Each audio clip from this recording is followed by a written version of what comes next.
Baik teman-teman, selamat datang kembali. Pada kesempatan kali ini saya akan membahas analisa saham mingguan untuk periode tanggal 10 Oktober sampai dengan tanggal 14 Oktober 2022. Jadi seperti biasanya untuk analisa saham mingguan saya akan bahas totalnya ada 6 saham per video.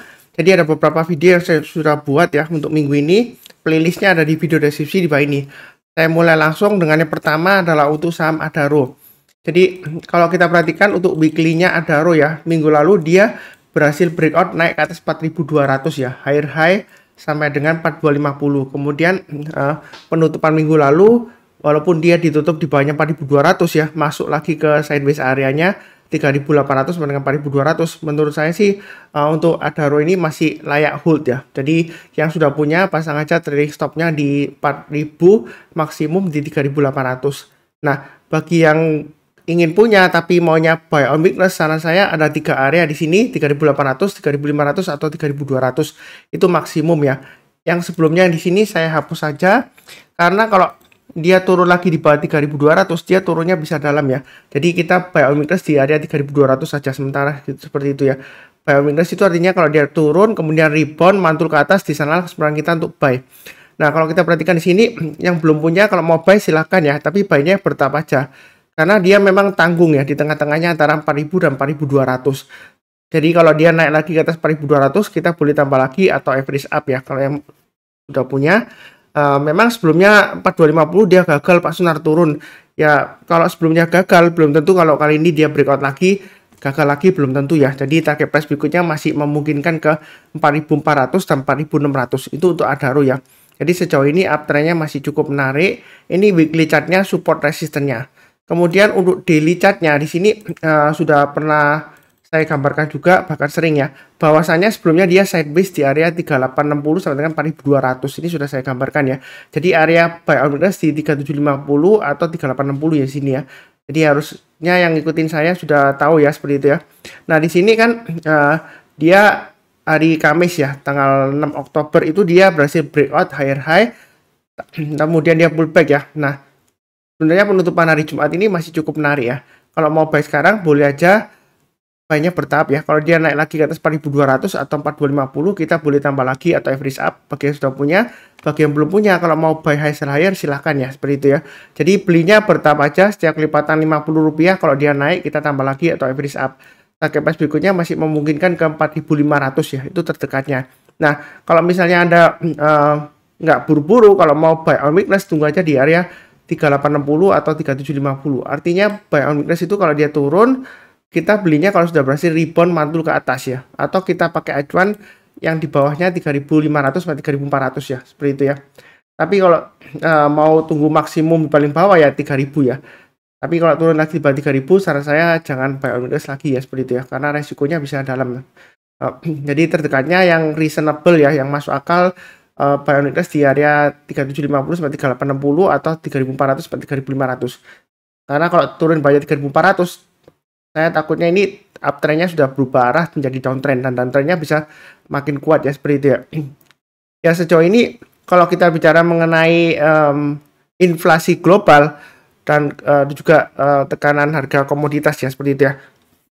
Menurut saya sih untuk Adaro ini masih cukup menarik ya seperti itu ya. Walaupun terakhir harga batubara sudah terkoreksi banyak ya seperti itu ya dari puncaknya ya. Tapi masih menarik juga. Untuk tahun depan juga masih cukup menarik lah sampai paling tidak sampai Mei ya seperti itu ya, April atau Mei ya untuk sektor batubara. Ini Adaro kurang lebih cukup ya untuk Adaro. Oke, berikutnya untuk UNTR atau United Tractors ya. Ini salah satu anak perusahaan dari ASII, Astra International.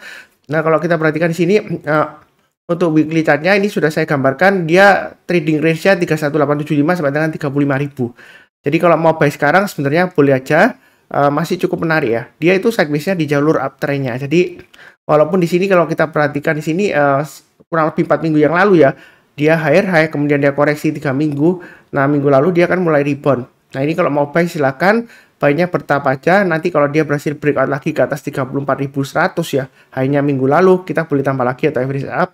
Naik ke atas 35.000 tambah lagi, breakout ke atas 36.200 ini masih memungkinkan ke 37450 dan 40.500. Jadi UNTR ini masih cukup menarik. Yang mau buy on weakness ya tunggu aja di area 31.000 atau 31875 lagi ya. Kadang-kadang memang nggak dikasih ya seperti ini ya, tapi kalau misalnya minggu depannya dia berhasil rebound ya kita mau buy silakan ya untuk buy on weakness seperti itu. Atau kalau misalnya mau agak murah lagi ya di 27375 atau 28.000 ya, ini garis di bawahnya. Tapi kalau dia turun lagi di bawah 27375, saran saya jangan buy on weakness lagi, karena kalau kita perhatikan di sini ini area dari formasi rounding bottom ya. Ini target price-nya untuk 35.000 sudah tercapai. Tapi kalau dia turun lagi di bawah formasi dari rounding bottom-nya, ya uptrend-nya sudah selesai. Ada kemungkinan dia bisa balik arah ke downtrend ya. Kurang lebih seperti itu. Ini support resistance-nya untuk weekly-nya atau mingguannya. Nah, untuk daily-nya gambarnya sedikit berbeda. Area buy on weakness saya kasih ada 3375 ya, 33.375. Yang pertama, kedua 31875 atau 30.300, ini yang paling bawah ya. Jadi Anda kalau mau buy on weakness tunggu aja di 31875. Memang sebelumnya sudah saya gambarkan 33375 ya. Sudah berhasil naik Pak Sunar, tapi ternyata pullback lagi turun ke bawah. Ya kalau sudah buy ya pasang aja stop loss-nya pakai acuan garis 31875 ya. Tapi selama di atas 31875 menurut saya masih ada peluang untuk naik lagi ya seperti itu ya. Maksimum di 30.300 lah kalau mau pakai stop loss maksimumnya ya. Yang mau buy sekarang bertahap aja. Kalau mau buy langsung boleh aja, tapi jangan terlalu agresif ya. Kalau dia naik lagi, kita tambah lagi atau average up. Tapi kalau turun, jangan di average down. Kita pasang trailing stopnya atau stop lossnya. Ini target 35.000 masih memungkinkan, atau bahkan masih bisa breakout lagi ke atasnya 36.200 masih memungkinkan ya. Memang MA20-nya mengarah ke bawah, tapi menurut saya sih masih toleransi lah ya. Kalau dia masih bertahan di atasnya 30.300 ya, itu maksimum ya. Maksimum ya 30.300. Kurang lebih cukup. Berikutnya untuk TPIA. Nah, untuk analisa saham mingguan TPIA ini support resistance-nya juga pernah saya gambarkan juga, masih tetap sama ya. Jadi supportnya sebelumnya kan dia testing 2300 ya, 2 minggu yang lalu. Kemudian minggu lalu dia berhasil rebound lagi naik ke atas 2440. Jadi kalau mau buy silakan ya. Pasang aja trailing stopnya di 2440, maksimum di 2300. Yang mau buy sekarang boleh ya. Nah, target price tekannya di 2600 ya. Kalau dia berhasil breakout ke atas 2600, mau tambah lagi atau average up silakan. Target price berikutnya di 2800 ya. Ya paling tidak ya di area swing high di sini lah. Ini di 2700-an ya seperti itu ya. Atau dekat di 2650, ini swing high di sini. Jadi untuk TPI ini sebenarnya masih cukup menarik ya, selama dia masih bertahan di atasnya 2300. Jadi buy-nya bertahap aja. Ini weekly supportnya ya. Nah, untuk daily chart-nya gambarnya sedikit berbeda. Ini ada 3 area yang sudah saya gambarkan untuk buy on weakness ya. 1, 2, 3. Jadi yang ngikutin garis saya 2370 ke atas rebound kita buy ya. Naik ke atas 2450 kita tambah lagi atau average up. Yang belum punya kalau mau buy sekarang boleh aja ya seperti itu ya. Jadi kalau dia naik lagi ke atas 2500 atau 2550 kita boleh tambah lagi atau average up. Naik ke atas 2600 tambah lagi. Jadi setiap kelipatan Rp50 ya kita average up. Jadi belinya bertahap aja, nyantai aja, jangan terlalu agresif juga. Sesuaikan dengan resiko profil masing-masing ya. Ya kurang lebih seperti itu. Untuk TPIA masih cukup menarik. Cukup ya. Berikutnya untuk Inco. Nah, Inco ini bagaimana Pak Sunar? Inco sebenarnya sudah saya gambarkan juga ya. Area buy on weakness di 5.900. Misalnya Anda nggak mau buy sekarang ya tunggu aja di 5.900. Maksimum di 5175 lah, itu koreksi maksimum banget ya. Kalau dia turun di banyak 5175, saran saya jual dulu. Memang di sini kejadiannya sudah terjadi ya, ngomongnya gampang ya. Pak Sunar katanya 5175 dijual, ternyata minggu depannya rebound loh. Ya kalau nggak dijual kan kita nggak akan pernah tahu ya. Kalau sudah terjadi kan ngomongnya gampang. Wah sayang dijual ya. Kalau nggak dijual, kalau ternyata dia turun lagi gimana? Ya makin dalam nanti ya seperti itu ya. Jadi intinya di sini ikutin aja garis-garisnya kalau Anda trading ya seperti itu ya. Kalau invest ya Anda lihat fundamentalnya. Kalau Inco ini fundamentalnya untuk jangka menengahnya, jangka panjangnya masih cukup menarik ya. Jadi setiap kali kalau turun investor biasanya tambah suka ya untuk beli lagi atau tambah lagi. Tapi kalau trader kalau belinya sudah di bawah ya dia maunya naik ya seperti itu ya. Seperti saya maunya juga naik. Karena kalau naik baik investor ataupun trader sama-sama dapat cuan atau profit ya. Nah ini selama di atas 6625 masih cukup kuat ya, masih ada peluang untuk breakout ke atas 7100. Mau buy langsung boleh tapi bertahap aja. Naik ke atas 7100 tambah lagi atau average up, naik ke atas 7500 tambah lagi ya. Jadi buy-nya bertahap aja, jangan terlalu agresif juga ya. Ya bukan berarti nggak yakin, ya kita nyantai aja lah ya seperti itu. Kalau naik lagi kita tambah lagi atau average up. Kurang lebih seperti itu ya. Ini weekly chartnya. Kalau dari daily chartnya, ini memang sekilas kita lihat mudah banget ya. Trading range-nya di 5.900 sampai dengan 6.500, 6.500 sampai dengan 7.100. Jadi trading di Inco ini lumayan cukup mudah sih. Walaupun kalau kita perhatikan di sini dia naik 4-5 hari, kemudian dia cenderung turun, koreksi lama ya. Kemudian dia berusaha untuk naik lagi ya di sini ya. Jadi intinya kalau kita perhatikan MA20-nya ini memang cenderungan sideways ya. Ini walaupun mengarah ke atas tapi dia di jalur sideways-nya ya. Yang mudah-mudahan masih bertahan di atas 5.900. Ini masih ada peluang untuk breakout ke atas 7.100. Mau buy langsung boleh atau tunggu buy on weakness lagi di area 6.500 atau 5.900 ya, terserah ya. Jadi buy on weakness itu kalau dia koreksi turun di bawahnya, kemudian menjelang penutupan atau besoknya dia berhasil rebound lagi mantul ke atas, kita perusahaan buy. Kalau nggak dikasih, kita buy high sell higher. Naik ke atas 7.100, kita tambah lagi atau average up. Ini target price berikutnya sekitar area 7.800-an ya, seperti itu ya. Untuk Inco ya. Jadi Inco ini masih cukup menarik ya, walaupun ini sideways-nya lama ya, seperti itu ya. Buy-nya bertahap aja. Nah, mengenai industri nikel itu di Indonesia itu masih cukup menarik ya sentimennya ke depannya ya. Jadi selama ekspor biji nikel itu dilarang, jadi nikel itu bisa dikelola di dalam negeri. Istilahnya itu susah banget, hilirarisasi ya. Susah banget ya. Pokoknya industrinya mengelola nikel gitu ya. Sebentar, saya coba bacakan susah. Hilirisasi ya, seperti itu ya.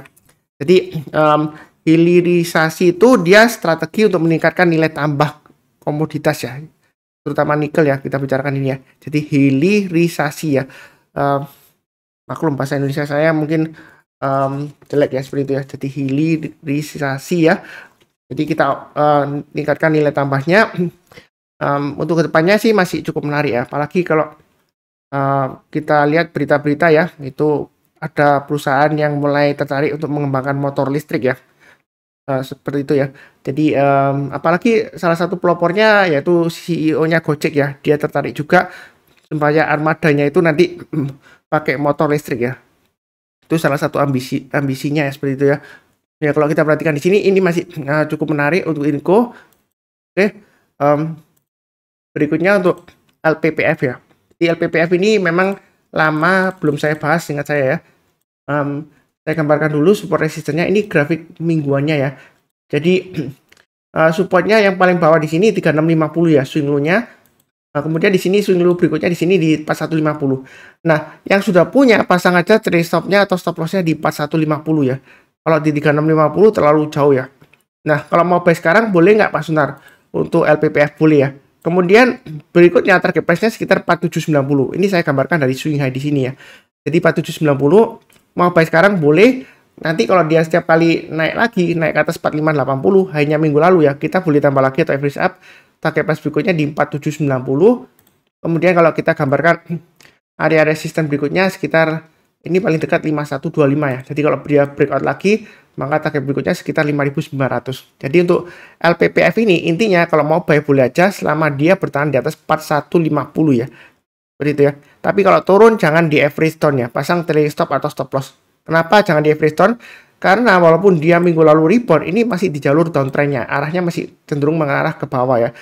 Jadi kita belinya santai aja, bertahap aja, jangan terlalu takut tapi jangan terlalu agresif ya. Yang penting fokus kepada garis-garis yang sudah saya berikan. Ini weekly chart-nya atau grafik mingguannya. Nah, untuk daily-nya di sini untuk garis-garisnya kalau kita perhatikan di sini ini masih berusaha untuk naik ke atas 4790 ya. Nah, ini area minggu sebelumnya di 4150 ya. Jadi kalau kita perhatikan ini memang masih di tengah-tengahnya ya, antara 4150 dan 4790. Nah, kalau kita mau buy boleh aja, tapi buy-nya bertahap aja ya. Kalau dia naik lagi ke atas 4540, hanya minggu lalu ya, hanya hari Jumat ya, kita boleh tambah lagi atau average up, breakout ke atas 4790 tambah lagi.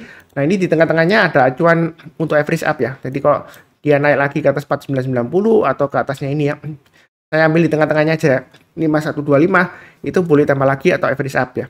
Jadi memang ini sudah mulai breakout, tapi kalau kita perhatikan MA20-nya masih cenderung mendatar ya, walaupun ini sudah mulai mengarah ke atas, baiknya bertahap aja ya, seperti itu ya. Kalau dia naik lagi, kita tambah lagi atau average up. Nah di sini kalau kita tarik swing low sebelumnya di sini, ini 4320 bisa juga dipakai acuan untuk trailing stop terdekatnya ya. Tapi kalau saya rasa sih 4320 terlalu dekat ya, karena dia baru saja breakout. Jadi pakai acuan stop loss-nya di 4150 aja. Kurang lebih seperti itu untuk LPPF ya. Cukup. Kemudian berikutnya untuk SRTG. Jadi SRTG ini kalau nggak salah sudah saya pernah bahas ya di analisa saham harian. Ini sebenarnya masih cukup menarik ya. Dan kita gambarkan di sini untuk area supportnya ya. Saya pakai acuan sebelumnya di sini ya. Atau yang terdekatnya pakai di sini aja lah supaya nggak bingung ya. 2510 ya. Ya, itu supportnya, resistennya dia akan menguji 3020 untuk minggu ini. Jadi memang kecenderungan masih cenderungan sideways ya. Nah, menariknya kalau dia berhasil breakout ke atas 3020, kita jangan ragu-ragu untuk buy atau average up ya kalau sudah punya ya. Target price berikutnya di 3480 dan berikutnya lagi 3970. Jadi SRTG ini secara teknikal selama bertahan di atasnya 2510 masih cukup menarik peluangnya untuk breakout ke atas 3020. Ini grafik mingguannya atau weekly-nya. Kemudian untuk daily chart-nya, ini area buy on weakness sudah saya gambarkan di 2640 ya garisnya. Jadi ini masih menarik, mau buy sekarang nggak ketinggalan, nggak ya seperti itu ya. Buy-nya bertahap aja, naik ke atas 2930 tambah lagi atau average up, naik ke atas 3120 tambah lagi, atau pakai acuan swing high di sini 3030 ya. Jadi buy-nya bertahap aja, santai aja. Ini MA20 masih cukup menarik ya, walaupun dia cenderungan datar di sini, tapi dia di jalur uptrend-nya ya. Jadi dalam proses perjalanan naik ya. Selama di atas 2640 masih cukup menarik. Kalau misalnya takut beli sekarang, tanggung tengah-tengahnya ya tunggu aja buy on weakness di 2640. Artinya kalau misalnya dia pullback ya seperti ini ya, sudah naik kemudian pullback. Nah, kalau dia berhasil rebound lagi, kita boleh buyback. Memang kalau kita bicara mengenai 2640 ini seringkali sudah naik kemudian besoknya turun lagi Pak Suntar. Kemudian 2-3 hari lagi naik lagi. Ya begitulah kalau konsolidasi di area supportnya ya. Kadang sudah naik 2-3 hari bisa turun lagi. Apalagi kalau sentimennya masih belum kuat banget ya seperti itu ya. Jadi di sini buy-nya bertahap aja. Kalau misalnya Anda buy on weakness di 2440 ya stop loss-nya pakai acuan 2510 ya. Intinya selama dia masih bertahan di atas 2510 nggak lower low ya masih ada peluang untuk breakout lagi ke atas 3120 masih ada ya seperti itu ya.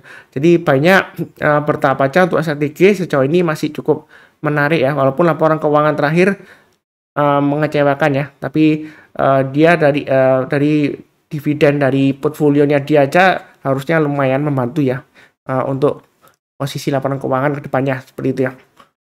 Lebih cukup ya untuk emiten SRTG. Jadi ini sudah saya bahas 6 saham. Jangan lupa nonton video yang lainnya, linknya ada di video deskripsi di bawah ini untuk minggu ini tanggal 10 Oktober sampai dengan 14 Oktober 2022.